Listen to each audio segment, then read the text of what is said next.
Jelang berakhirnya masa gencatan senjata pada 22 April, hubungan Amerika-Iran justru memanas. Ketegangan hubungan Amerika-Iran juga berefek pada rencana perundingan putaran kedua di Islamabad. Lalu seberapa serius kondisi ini memicu kemungkinan perang terbuka kembali terjadi antara Amerika Serikat dan Iran? Kita bahas lebih lengkap bersama analis Timur Tengah Mahfuz Siddiq yang telah bergabung lewat sambungan daring bersama Kompas TV pada siang hari ini. Pak Mahfuz.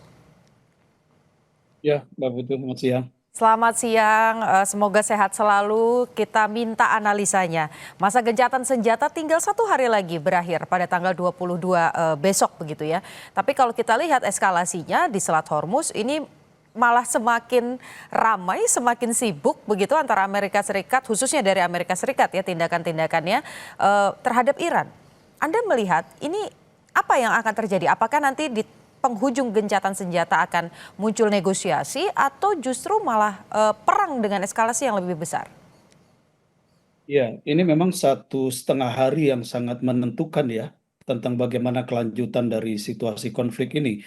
Apakah akan ada titik temu negosiasi dan perdamaian atau kemudian perang ini akan eskalasi dan berlanjut lebih hebat lagi. Dan kalau kita lihat 1,5 hari atau paling tidak sampai nanti malam ya waktu kita di Indonesia ini adalah jam-jam yang sangat menentukan apakah apa namanya Iran dan Amerika ini akan mengirim utusannya dan bertemu di Islamabad karena masing-masing pihak mengajukan prasyarat ya. Iran mengajukan prasyarat bahwa mereka akan datang ke Islamabad kalau Amerika militernya melepaskan kapal kargo yang sudah mereka sandra dan menghentikan blokade.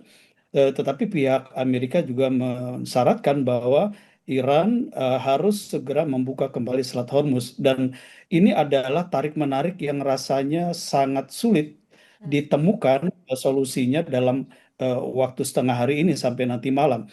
Sehingga wajar kalau banyak pihak memang sangat pesimis bahwa pembicaraan kedua di Islamabad ini bisa berlangsung dan bahkan menghasilkan kesepakatan. Yang kedua yang membuat kritis, kalaupun misalnya kita berandai-andai nanti malam dua delegasi ini akan bertemu, seperti yang disampaikan oleh pihak Iran sendiri bahwa dua proposal yang saling berbeda ini belum menemukan ruang titik temu yang semakin dekat. Artinya kita tidak yakin apakah sisa waktu 1 hari, ya, hari Rabu besok itu mereka bisa menuntaskan sampai pada kesepakatan bersama. Sementara Presiden Trump kemarin sudah menyatakan bahwa dengan sisa waktu 1 hari, rasanya tidak mungkin bagi dirinya untuk memperpanjang masa gencatan senjata ini. Jadi ini situasi kritis yang sedang dihadapi bukan saja oleh Iran dan Amerika dan Pakistan, tapi juga oleh seluruh masyarakat dunia. Nah, kalau kita berasumsi bahwa perundingan ini tidak terjadi, artinya akan terjadi eskalasi konflik dan perang di Teluk Persia.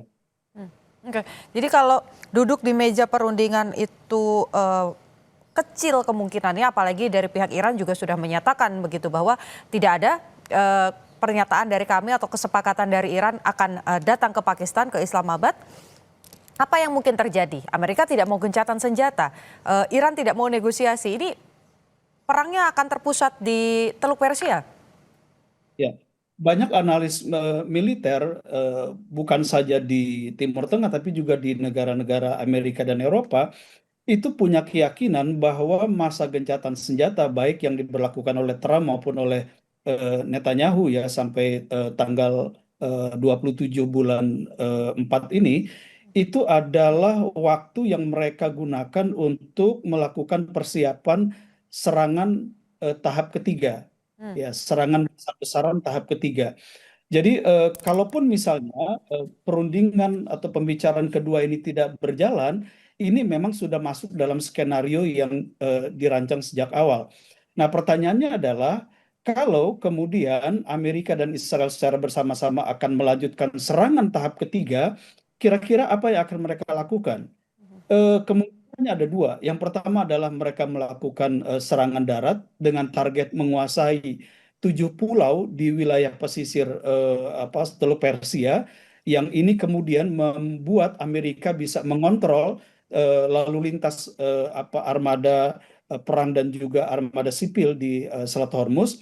Atau kemungkinan yang kedua, kalau itu kecil peluangnya dilakukan, maka Amerika dan Israel akan kembali melakukan serangan udara besar-besaran dengan target melumpuhkan semua infrastruktur militer yang tersisa dan juga bahkan seperti ancaman Trump melumpuhkan infrastruktur sipil terutama power plant dan juga jembatan-jembatan yang ada di Iran.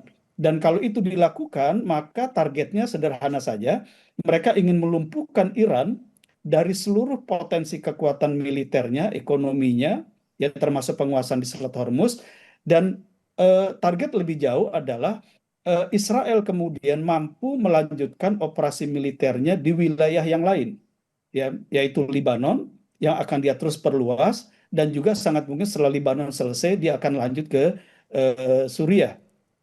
Tetapi yang perlu kita cermati bahwa kalau eskalasi ini berlanjut dan perang masuk tahap ketiga, maka besar kemungkinan Cina akan terseret dalam proses perang tahap ketiga ini. Karena Amerika sudah menyatakan bahwa semua kapal termasuk dari Cina itu tidak akan lepas dari blokade, dan Cina sendiri sudah mengatakan bahwa militer Amerika akan mengawal lalu lintas kapal-kapal kargo dan juga kapal-kapal yang membawa minyak dari Teluk Persia ke Cina. Jadi kalau ini Oke. muncul aktor terlibat Cina, maka sangat mungkin bukan saja eskalasi perang di Teluk Persia, tapi juga kemungkinan besar muncul spot perang baru di kawasan yang lain. Baik.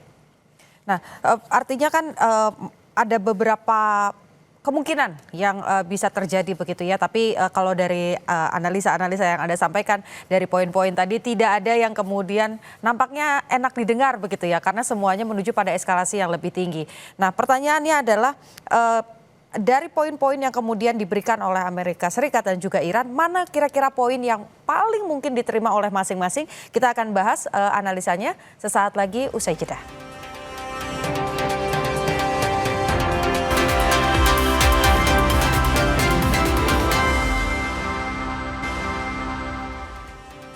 Terima kasih saudara, Anda masih menyaksikan Kompas Siang. Kita akan lanjutkan analisa terkait eskalasi konflik di Timur Tengah bersama analis Timur Tengah Mahfuz Siddiq. Masih tersambung melalui sambungan daring. Terakhir tadi saya tanya soal poin-poin negosiasi yang sempat dibawa begitu ya ke Pakistan. Kalau dari Iran setidaknya ada beberapa poin penting yang harus diterima begitu oleh Amerika Serikat, yaitu soal pengembangan nuklir, soal Selat Hormuz, kemudian soal kompensasi perang dan penghentian perang. Anda melihat dari poin-poin tersebut ada poin yang bisa diterima oleh Amerika Serikat sebetulnya? Ya, kalau kita berasumsi bahwa nanti malam akan ada perundingan putaran kedua antara Iran dan Amerika, maka yang paling mungkin dengan celah waktu yang sangat sempit ini adalah dicapainya kesepakatan satu untuk memperpanjang gencatan senjata. Lalu yang kedua, selama masa gencatan senjata itu dicapai kesepakatan Iran membuka Selat Hormuz, dan yang kedua Amerika Serikat menghentikan blokade Selat Hormuz. Itu yang paling mungkin dicapai para pihak dalam celah waktu yang sangat sempit. Tetapi untuk poin-poin yang sangat strategis seperti dalam 10 poin proposal Iran maupun 15 poin proposal Amerika, saya tidak yakin bahwa ini bisa dicapai dan dituntaskan dalam waktu yang tersisa 1 hari. Ini memang sangat pesimistik, tetapi menurut saya ini yang paling mungkin dicapai ya dalam kurun waktu 24 jam ke depan ini.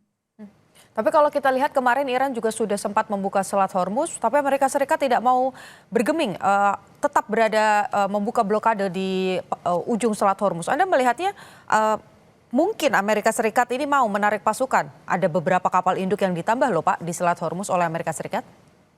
Iya, itu peluangnya masih sangat kecil, kemungkinannya sangat kecil.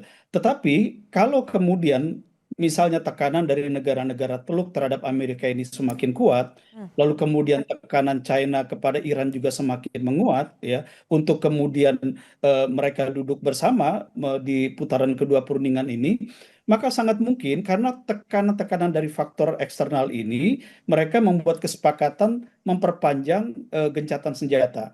Tetapi dalam perpanjangan gencatan senjata, ya mungkin bisa 1 minggu, bisa 2 minggu, atau bisa jadi lebih dari itu. Yang paling mungkin kalau kita lihat, kita trace lagi 10 dan 15 poin tuntutan masing-masing pihak, yang paling mungkin adalah Iran membuka Selat Hormuz, dan yang kedua Amerika menghentikan blokade. Itu yang paling mungkin bisa dicapai dalam waktu 1 hari ke depan.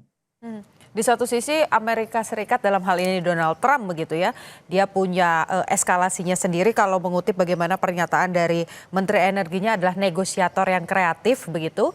Tapi di satu sisi Iran juga sudah kehilangan kepercayaan. Eh, Anda melihat soal negosiasi dan juga perdamaian ini bisa kembali terjadi hanya dengan melibatkan Pakistan atau memang harus ada negara-negara lain yang juga entah jadi penjamin atau misalnya dari kedua belah pihak begitu ya, dari Amerika Serikat ataupun juga dari proksi Iran untuk juga muncul supaya keduanya mau Ya, duduk di meja perundingan.